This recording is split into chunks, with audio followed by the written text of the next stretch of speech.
Majestades, Señor Presidente, Mariano, I'm talking to you. Autoridades, previados, señoras y señores, es una gran emoción y alegría para mí el poder estar aquí y recibir al primo princesa de Asturias de la Concordia a la Unión Europea. Quiero dar las gracias a la Fundación. Es muy justo para mi homenaje a los méritos y a los principios fundamentales de la Unión Europea. Méritos y principios que han permitido que Europa sea hoy en todo el mundo un símbolo de paz, de democracia y de libertades. Vous serez libérés bientôt, c'est la seule partie espagnole de mon discours.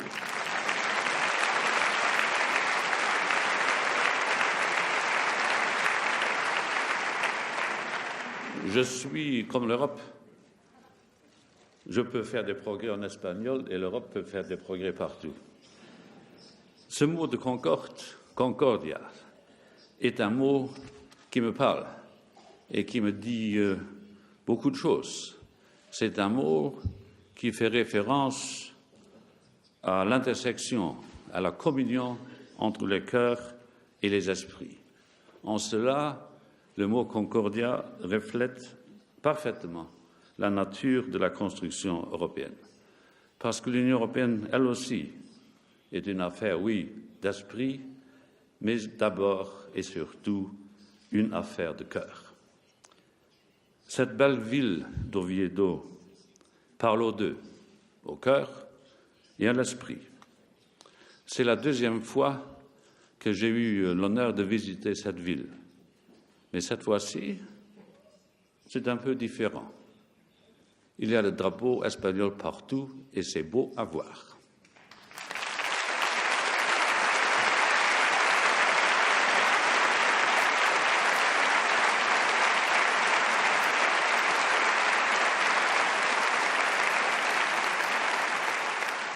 Oui, l'Europe, cette vieille Europe, toujours jeune, toujours active, parfois grimaçante, mais souvent souriante, elle nous a permis de laisser derrière nous les longues et tragiques nuits du passé. Il est nécessaire de rappeler parfois, en fait toujours, que la paix continentale que nous connaissons après tant de martyrs et tant de déchirures continentales relève non pas de l'évidence. La paix, c'est une conquête de tous les jours. Et très souvent, trop souvent, nous oublions les biographies cassées, provisoirement interrompues, parfois définitivement interrompues de la génération de nos pères, mères et grands-parents.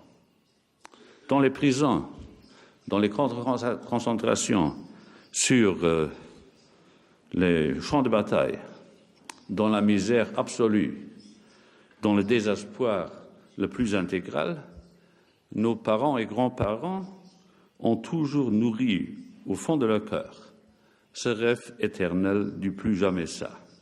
Ils ont refusé pour nos générations, et c'est leur mérite, ce n'est pas le nôtre, guerre, division, diktat, le chacun pour soi, le rejet de l'autre.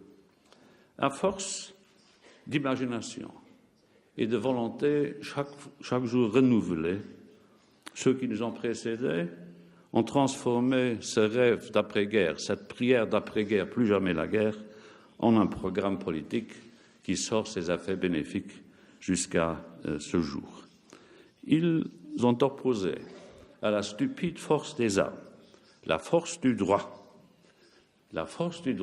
et le droit qui sont un principe fondamental d'une Union européenne librement consentie. Car la force de notre Union, son pouvoir, comment pourrais-je dire, son pouvoir doux, c'est de reposer sur le respect de la règle de droit. C'est la règle de droit qui nous offre un espace qui nous protège, qui nous permet de vivre ensemble, qui nous permet de travailler ensemble, en fait, qui nous permet de respirer ensemble dans une coexistence harmonieuse et dans le respect de nos différences. L'Espagne, elle, a connu tous les tourments qui ont dicté le rythme à la marche des Européens à travers le XXe siècle. L'Espagne, elle, est une force motrice de l'Europe. Et la place de l'Espagne est et restera au cœur de l'Europe. Sans l'Espagne, l'Europe serait autrement plus pauvre. Don Juan Carlos, le roi émérite, votre père, Majesté, vous savez l'admiration que j'ai pour votre père, qui a uni son destin à l'enracinement de la démocratie en Espagne, a fait de l'intégration européenne la première de ses priorités. Dans un monde changeant, incertain, imprévisible, vous maintenez, Majesté, ce cap et l'héritage de votre père. Vos différents passages à la Commission européenne, comme stagiaire, petit stagiaire d'abord, comme grand roi ensuite, dénotent votre singulier engagement pour la cause européenne et je vous en remercie. Car oui, le monde, le nôtre, change à une vitesse incroyable, très souvent insaisissable, toujours surprenante. Bien que les choses changent rapidement, il faut garder à l'esprit l'essentiel et se rappeler toujours que l'Europe reste le meilleur rempart contre les drames de notre passé. L'Europe nous offre une épaule où nous pouvons poser la tête. Et l'Europe ouvre grand les bras pour nous embrasser, les uns et les autres, sans exception, et elle nous donne tranquillité et sérénité. Oui, je sais, tout n'est pas parfait en Europe. Nous connaissons ses faiblesses, ses lacunes, ses affaissements réguliers. Mais l'Europe, elle est capable du meilleur, des meilleures performances, lorsqu'elle est unie et lorsque les Européens, mano in mano, marchent vers les mêmes horizons.